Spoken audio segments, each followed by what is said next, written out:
This year, you totally pulled the rug on fans and surprised us with probably the most requested hero, Deckard Cain.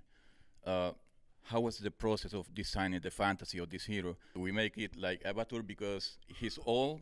Do we put him in the middle of team fights? That sort of thing. Deckard was a really unique challenge for us to take on because of the fact that all our other heroes they're seasoned battlefield warriors. Even someone like Probius, Probes fight.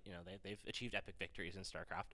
But for Deckard, he really is kind of a narrator and a quest giver, and he just kind of guides you and helps you out, and he doesn't actually go and fight ever. So we had to think about how we would approach his abilities in a very different way.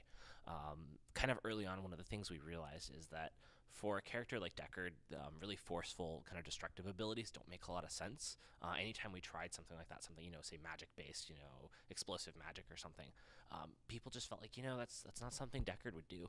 So as we experimented, what we found is that abilities that were really kind of tactical and strategic, they fit him really well. Like we tried healing potion early on, and that was a great fit for him because you could think ahead and kind of put your potions down and place them where you think they'd go, and you'd be really rewarded for kind of reading the battlefield and making those good tactical decisions. And then when we tried other abilities like with the Herodric Cube to slow enemies down, or kind of that Scroll of Sealing to kind of control an area, root enemies, set up your allies, that also ended up fitting him really well. Even for his heroics, they're kind of all about creating those situations where you can help your allies to shine, and that for Deckard really felt like it fit kind of his role and his fantasy. How does Stay a While and Listen compares to ETC's Mosh Pit, and in what circumstances is it recommended to be used? There definitely is some similarity between the two in that you can kind of lock down a lot of heroes at once with this. The biggest difference is that Stay a While and Listen is actually a sleep effect. So if the targets take any damage, it'll wake them up and they'll be able to get out, whereas with Mosh Pit, it'll actually keep the targets locked down even while they're taking damage. So the big key with Stay a While and Listen is that you want to kind of use it to set up these bigger plays where you're all kind of looking for that right moment, and maybe you will pair Deckard with people who do more like kind of delayed damage, skills that are kind of difficult to hit. So say for example, you could Stay a While and Listen to lock everyone down, follow up with a Jaina Ring of Frost, and she'll have like time to really aim it and kind of hit everybody with that. So you get kind of more of those kind of combos. The other great thing with Stay a While is that it's got a pretty big wide area in front of him, so you can really use it to kind of help your team escape. For example, if you're running away, the enemy team's chasing you, you can throw out that Stay a While and buy your team time to get away, and then you can also run away after, and enemies will stay asleep for a little bit before they wake up. Can you control which direction the Lornado goes, and what exactly does it do? So the Lornado is vector targeted, so you do have control over which direction it goes. So the Lornado, it's kind of a consistent pushback effect. It's a little bit like Chen's Wandering Keg, in that as enemies touch it, it'll keep pushing them away. So it doesn't do damage to enemies, but if you can line it up to hit them continuously, it can displace them a lot. So as an example, if you create a situation where it's pushing them into a corner or someplace that they can't move, then it'll keep them locked down for quite a while. Or alternatively, if say they're behind a gate, for example, you can cast that behind the enemy gate, and it'll push them out into your team, which can be a really powerful effect. What were the iteration adjustments you did for the Q, W, and E abilities, and how did you settle for the final ones? So, it was a really fun process going through on Deckard's abilities. We started with Healing Potion, and honestly, for that, that just kind of worked, and it was a really good win for us. His other two abilities actually went through quite a few changes. So the original Deckard kit, his W ability was kind of this buff effect. If you remember Nephilim Glory from Diablo 3, he could actually kind of cast this buff on an ally, and it would make their attacks do bonus damage and explode. And he still has that, by the way, on one of his level 13 talents, Ancient Blessings. But for his baseline kit, we then tried changing the W ability to a Herodric Cube, in that you would place it down initially on the ground, and he'd throw his other abilities into it, and that would change how they would work in different ways. We found that with the Herodric Cube being on the ground like that, it almost limited the decisions you made, because you would be just casting on that one point instead of targeting your abilities from moment to moment.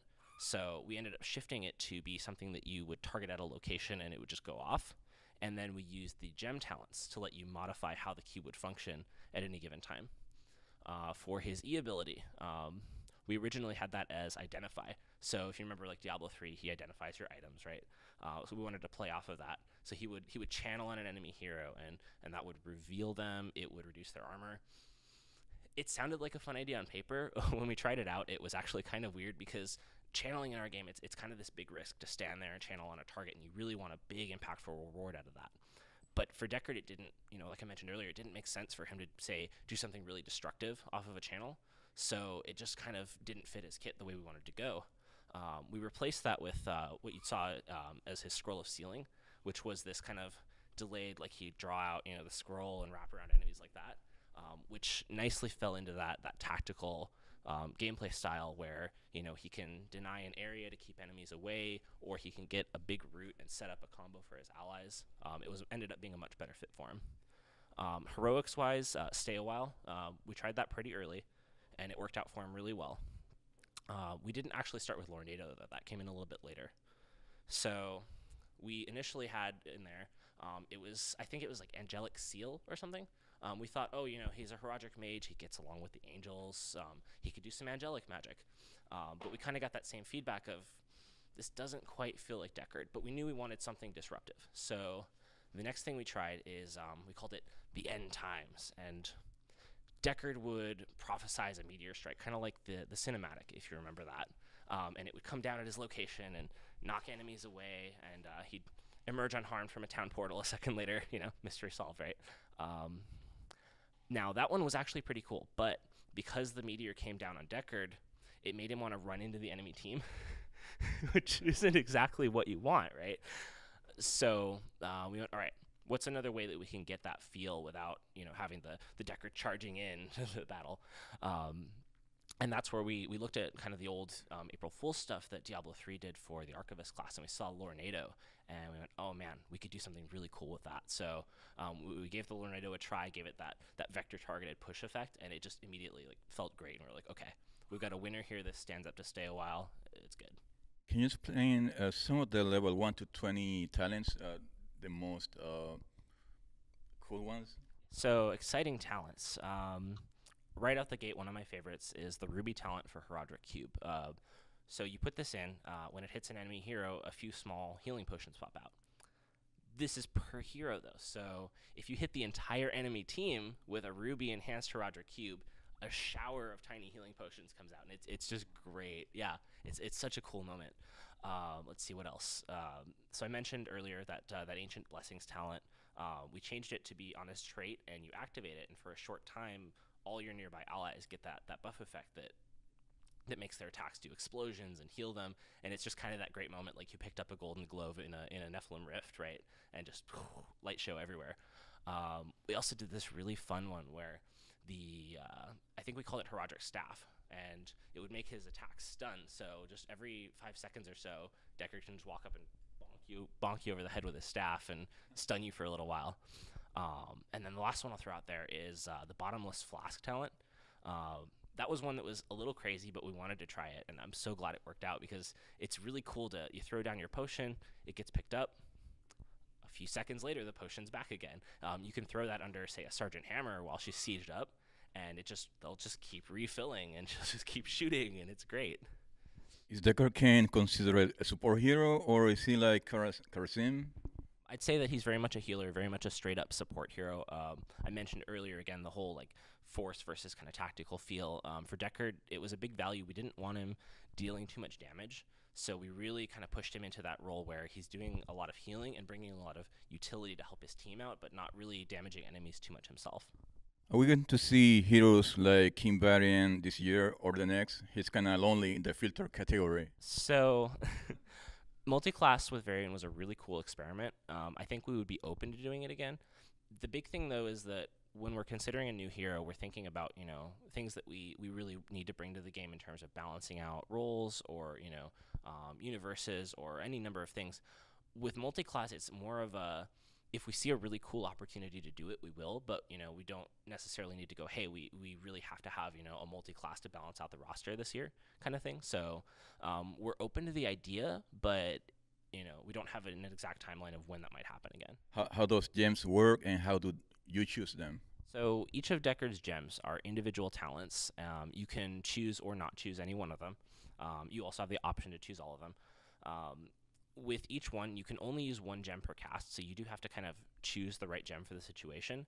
But with each cast of your Horadric Cube, you're free to kind of switch it up and pick a different gem. We did initially have it to where you could throw all the gems in there at once, which was pretty crazy. And we actually didn't mind the effect. The biggest problem that created is that you felt like you would always use every gem on every cast, so you weren't really making a decision anymore. It was just, piano Deckard, just run your fingers right down the keyboard. And we really wanted it to be that, hey, I'm thinking about my cube and how I use it and which gem I need for the situation. So that's why we now have it to where you have to pick which gem you're using each time. Currently, we have a terrifying mobility meta with Genji, Diva, and Tracer. How can poor Cain and his arthritis hope to counter that mobility? So the thing with mobility is that it is a form of power, but it's one of many forms of power. As an example, you'll see in HGC right now heroes like Gul'dan and Jaina, who themselves aren't that mobile, but are still really effective. So the thing with mobility is more not so much even a balance thing as just a kind of a feel thing, right? Like how does it feel to play against those characters? And that side of it is something we're keeping an eye on. But for Deckard, at least in our testing, it definitely feels like he holds up just as well as any of our other supports kind of in the current environment, especially because he can be really clever with those healing potion setups. If an ally's getting chased, whether it's by Tracer or someone else, they can run to his potions and, get healed up, and that can be a big moment to turn the fight around. How do you balance Cain so that he's not OP or too fragile? So in Deckard Cain's case, the big one definitely was kind of his survivability. Because he's got these healing potions, he can throw them out pretty often. He's got cooldown reduction from being near his allies. You'd get this kind of thing where he'd run away and he'd just be pressing Alt-Q and just dropping the potions on top of himself. So there was a very delicate balance process of getting it to where he could cast potions often enough to provide effective healing, but not feel like he was immortal. We definitely had a few playtests where it was just like, I can't kill Deckard, we've got 3 people on him. But our balance team, they do a great job, and I feel like they ended up in a place where Deckard feels really powerful, but not, the indestructible Deckard Cain. When is Deckard Cain expected to hit the PTR? Do you have an approximate? So he will be hitting the PTR very soon here in the next couple of weeks. So players will be able to get their hands on him very soon. This year we have gotten very popular and long requested heroes so far. Kel'Thuzad, Suljin, Garage. Is that something we can expect looking forward to the rest of the year? Surprises in the horizon? So we take a lot of factors into account when we decide which heroes to do. Community feedback is definitely one of those. So we really are watching out for what our players excited for, as well as what we're excited for, which honestly a lot of the time lines up, because we're players as well, and we're excited about a lot of those same characters. So personally, I'm really excited for what we've got coming, and we're looking forward to being able to talk more about that in the future. Will characters from StarCraft, Diablo, World of Warcraft have a huge impact on the new storyline? How and can you describe this new lore content coming in April? So a lot of the lore that we're going to be exploring is really more inward facing on the stories of the Nexus and what's going on in it. So while there are all of these characters and worlds that are being brought into the Nexus, we're really going to be focusing on, and at least initially, we're starting with the Raven Lord, who's the realm lord that oversees Ravencourt, which is the zone or the realm that has Haunted Mines and Cursed Hollow and Towers of Doom are all taking place on that world. So while the characters from our other games will be involved in the stories somewhat, it'll be more peripheral since we're really focusing more on the story of the Nexus itself and why we're all here fighting.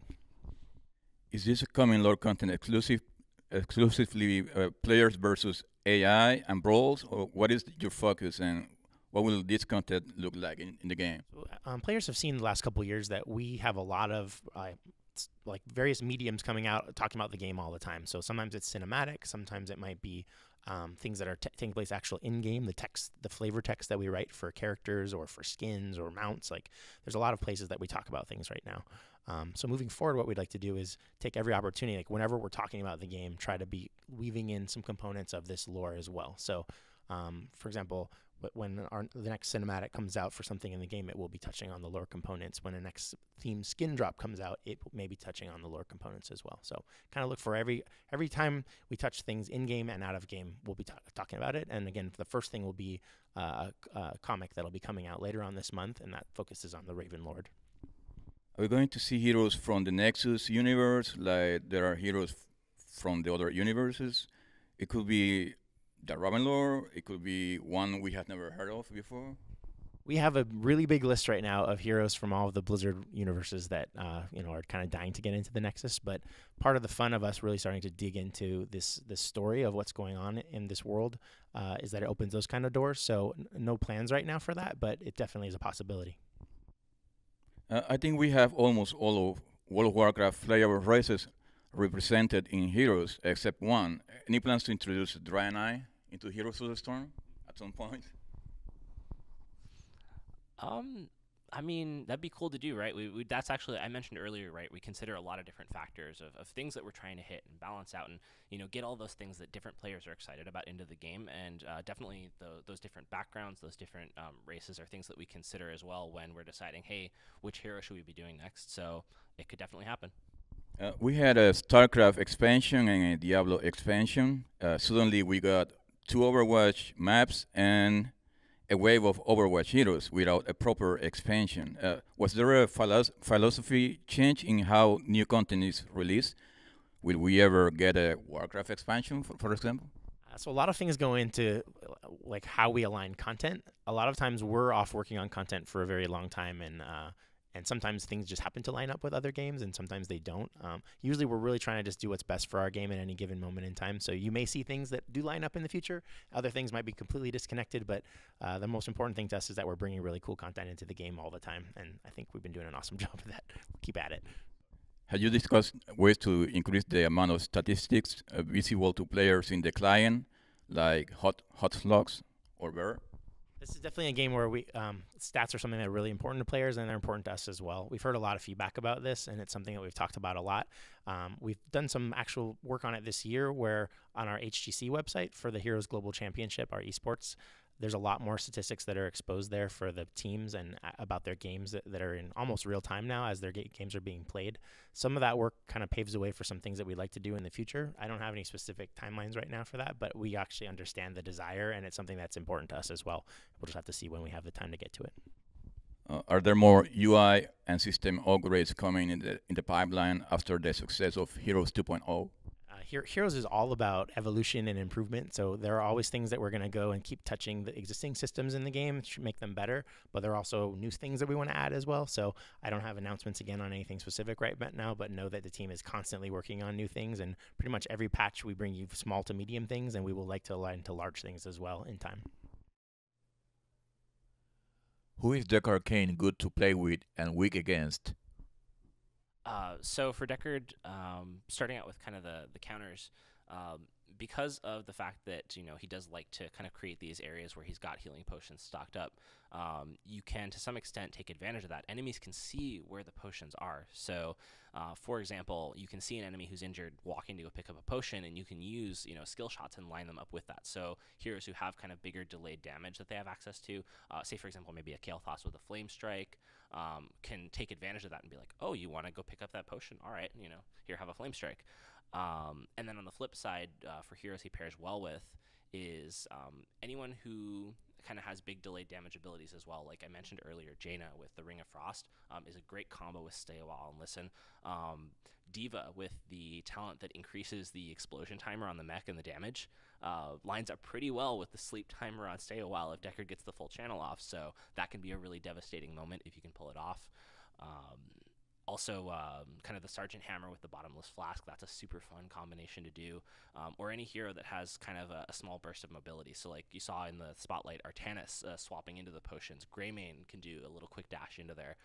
Just things that allow you to kind of see those potions and move over to grab them if they happen to be near you. Thank you for the interview. I had a lot of fun playing Deckard Cain. I played for like 28 minutes. Oh my god, it is... I want to play him right now. So happy to hear that. Yeah, thank you. Thank you so